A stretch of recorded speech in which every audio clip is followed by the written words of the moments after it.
comparator. Now we are having one more important comparator, that is 2-bit magnitude comparator. Okay, so for this also, here instead of single bit operation, we are doing the operations for two binary numbers. Okay, so let us see how this is written.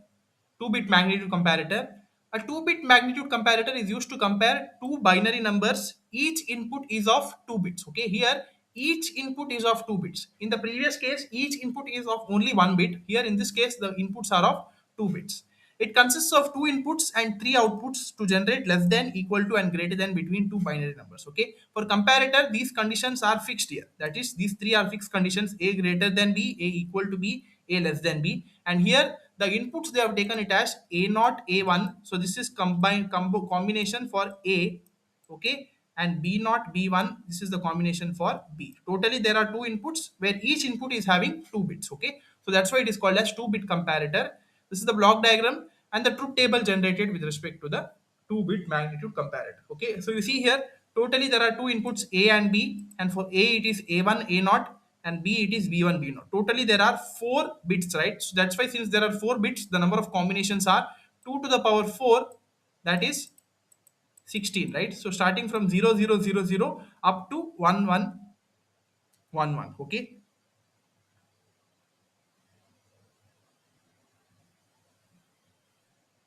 up to 1111. So with respect to that, do the following operations here. First, for a equal to b, that is, you check whether all the numbers are equal. So it is equal. A greater than b and less than b, it is 00. Okay. Next is, you see here, a equal to b. Here in this case, a is not equal to b because 00 is not equal to 01. You should be comparing two bits at a time. Why? Because the inputs are of 2 bits, right? So that's why here these 2 bits are not equal. 00 is not equal to 01. So that's why it is 0, and a greater than b. 00 is greater than 01. No, 01 is greater than 00, right? So that's why this is 0 and this is 1. Similarly, for all the combinations, you do the comparison. Okay, 2-bit comparison you need to be doing. Keep it in mind because it is a 2-bit magnitude comparator. Okay, like this, for all the combinations, you do the comparison and write the truth table in this format. Okay, I will not tell each and every combination because it would be, the video would be lengthy. Okay, so hope you understood how to analyze it and draw the truth table. Just pause the video and note it down if you want. Okay, now the same thing, the boolean expressions with respect to the outputs generated.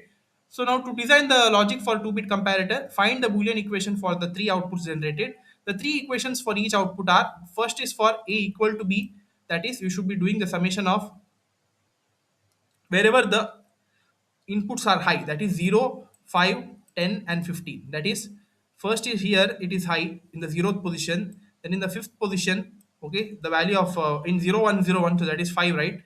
And then next is in the 10th position, and next is in the 15th position. Okay, similarly for a greater than b, it is 4, 8, 9, 12, 13, 14. See here, 4, 8, 9, 12, 13, and 14.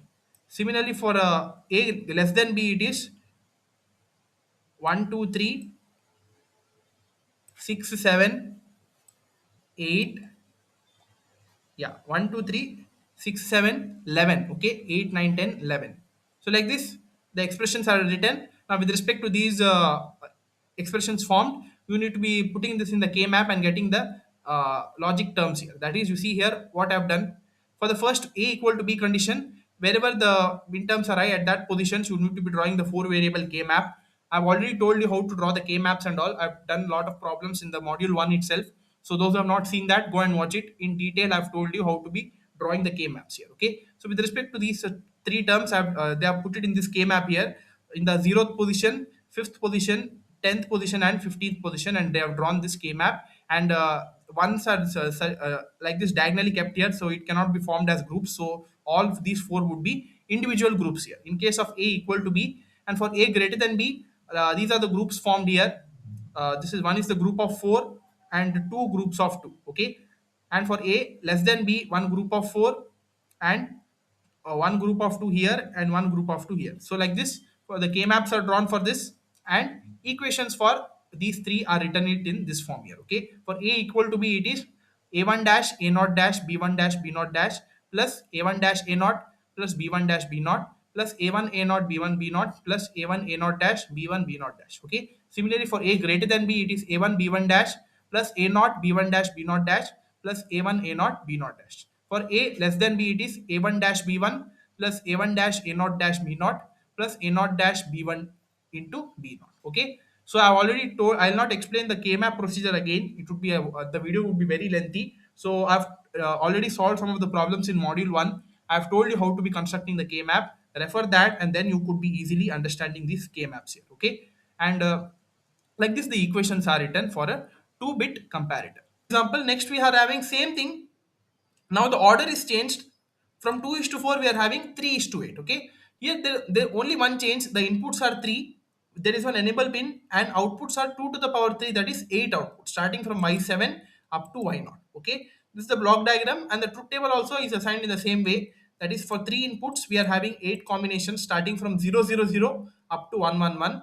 That is, you see here for 000 y naught is 1 and it goes on up to the final order. And for each terms we could be writing the boolean functions, that is y naught, y1, y2 up to y7. And for these all the 8 combinations you could be drawing the logic diagram as shown below. Okay, for 3 inputs and its complements, all of them are connected through the NAND gate, and we are having one pulse that is called as clock pulse, which is common for all the AND gates. Okay, like this you could be drawing the logic diagram for a 3 is to 8 decoder with active high enable input. Okay, so yeah, please note it down, this is very important.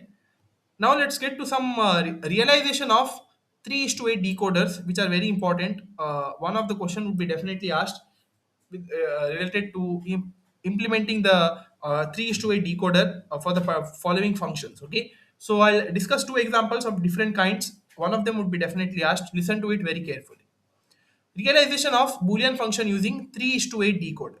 So here this is the question given, one simple question they have given. Using a single 3 is to 8 decoder, realize the function f1. Since it is a 3 input, 3 is to 8, it consists of 3 inputs, so the 3 variables are there, x2, x1, x0, and they have given it as sum of min terms, that is sigma m is equal to sigma m of 1, 2, 4, 5, and f2 is sigma m of 1, 5, 7. For these two functions, you need to be representing this in the 3 is to 8 decoder. Okay, very simple. What to do? Just first draw the basic block of 3 is to 8 decoder, 3 inputs and 8 outputs starting from 0 to 7. Then based on number of sum of min terms given, that is 1, 2, 4, 5, all these 4 pins 1, 2, 4 and 5, all of them you give it to one OR gate. Why we should be giving to OR gate? Because this is summation, right? So all this would be getting summed up in this OR gate, and we will be getting the function f1.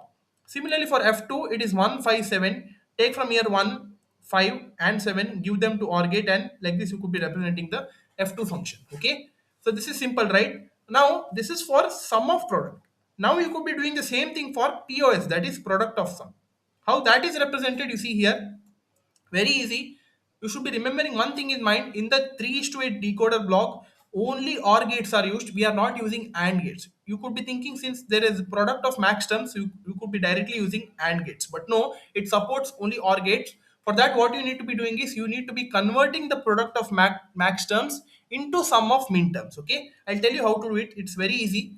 So you see the question here. Using a single 3 is to 8 decoder, realize f1 of product of max terms, that is 0, 1, 3, 5, and f2, that is 1, 3, 6, 7. Okay, these are the two functions given, f1 and f2. This is the basic block of 3 is to 8 decoder. And you see here they have given product of max terms for both these cases. You need to be remembering that since there are 3 inputs and totally there would be 8 combinations starting from 0 to 7. How to convert it? It's very easy. You see here in product of max terms, they have given 0, 1, 3, 5, right? Apart from these terms, from 0 to 7, which and all are missing, right? That you write it in terms of sum of min terms. Okay, you see here from 0 to 7, which and all terms are missing in this group? 0, 1 is there, 2 is missing, 3 is there, 4 is missing, 6, 7 is missing. Okay, so like this, pi m could be converted to sigma m for these two cases. Here also see here 1, 3, 6, 7. This, in order to convert it into sum of min terms, which and all terms are missing, that you need to be writing, that is 0, 2, 4, 5. Now it is converted into sum of min terms, and now you could be representing this in this block. Okay, that is 2, 4, 6, 7. Give it here for the function f1, and 0, 2, 4, 5, 0, 2, 4, and 5. You give it to this OR gate and get the value of f2. Okay, like this you could be realizing the given functions in terms of function in terms of 3 is to 8 decoder. Okay, very easy guys, very important, please go through it.